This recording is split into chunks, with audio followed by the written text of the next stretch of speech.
Hi everybody, it's Karen here from tuppencecolour.co.uk and thank you very much for joining me today. This is the card that I've been making today. I've been playing with the new Eastern Palace bundle and I've been having lots and lots of fun, and if you stay with me I'll show you how I made this card. These are the things that I'm going to be using today. I have a piece of the thick Very Vanilla and I've cut that to 8 inches by 5 3/4, and I've scored and folded it at 4 inches to make a 10-fold card. And I'm using a piece of the Eastern Palace DSP, and that is 5.5 by 3 3/4. I'm using the Eastern Beauty stamps and the Eastern Medallions dies. Now all of these things, okay, are in the bundle, which is available until the end of May at a special discounted price. So if you want to get that early, because it is going to be in the new catalogue as well, now is the time to act.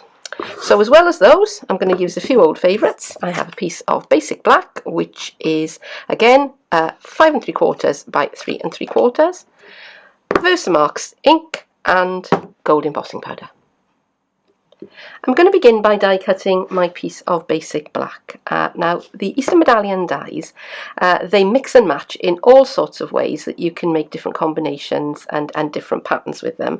But today I'm just going to use this one, and I'm going to use this one, and we'll be seeing the others in future, no doubt at all about that one. Now these dies, when you cut these dies out, the whole thing doesn't drop out of the paper. There are gaps in the cutting in the cutting edges. Can you see there?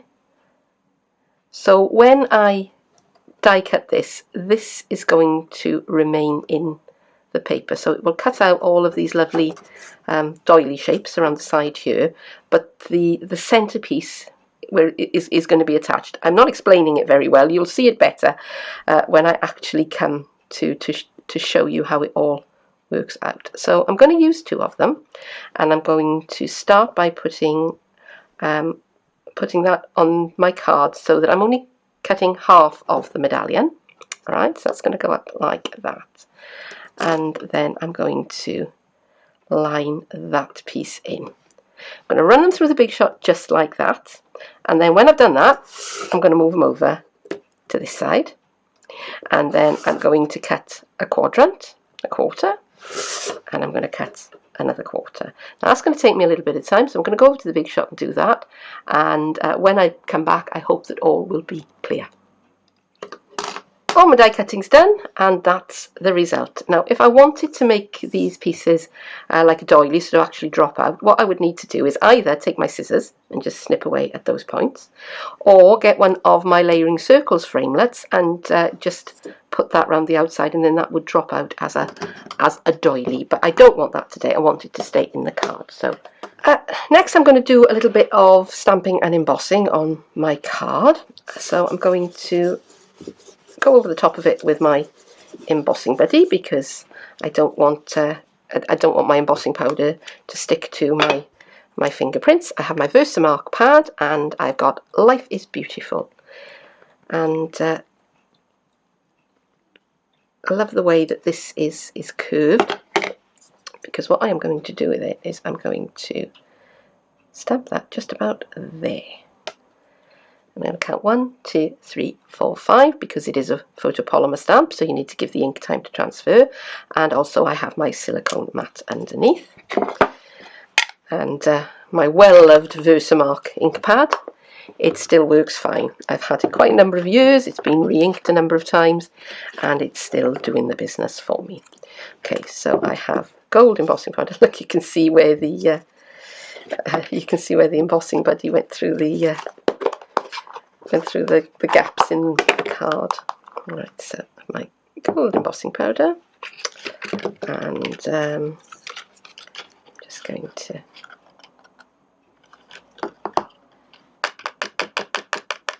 tip that onto my card. Okay, so I'm just going to check that to see if there are any stray bits of embossing powder that I don't want. I just got a fine paintbrush. I'm just flicking them away. So look at that, there's a little bit there, I think. Very awkward place, but yeah, we've got it. Okay. Okay, so now I am going to start embossing, and because I'm embossing, I'm going to have my heat gun on the high speed, which is number 2, and I'm just going to give it a couple of seconds to warm up. And once I start embossing, I'll turn the sound down so that you don't have to listen to my heat gun revving itself up here.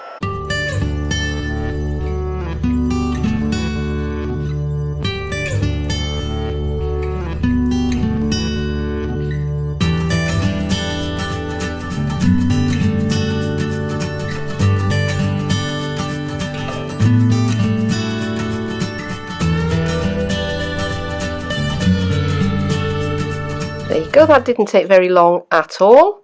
Now I emboss from underneath because you get a smoother finish on your embossing when you do that. Because if you're coming from the top, the heat gun will blow little tiny bits of embossing powder away, and you will get a pockmarked finish. So that's why I heat from underneath.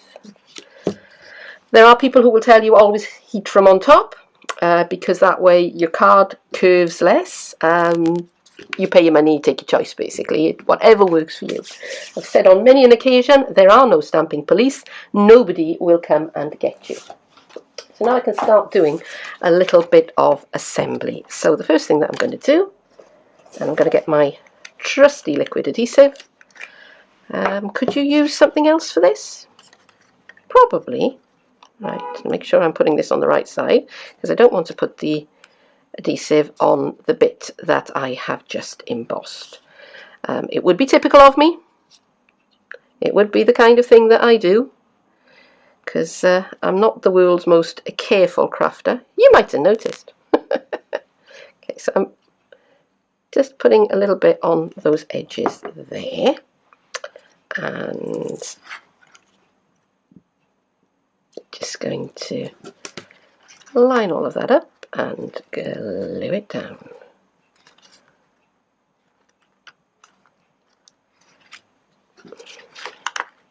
And if you wanted to, actually, I was going to say you could cut two strips of the DSP, but you wouldn't actually save much. You'd only save about 1/4 of an inch of the paper, so probably not worth bothering. Okay, so let's press that down,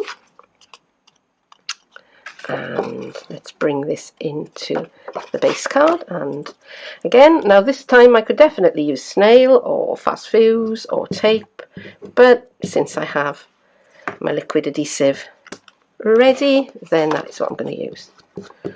So I'll flip that over so I don't get glue onto the back of my card.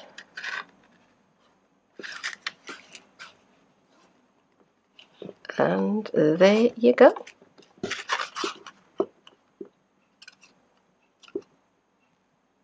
There is my finished card, and look at that bright lemon lime twist colour coming through from the background there. And I swear that I had a dress, or even dresses, that had that sort of colour in it when I was a girl. So for me, this is quite retro. It's got a sort of a 70s vibe about it. Do you agree? If so, you know, leave me a comment below, let me know. And if you want to, hop on over to my Facebook page and leave me a comment there, or even a picture of what you've been making, because I really would love to see it. But for now, thank you very much for joining me, and please do come back and see me again soon. Bye bye.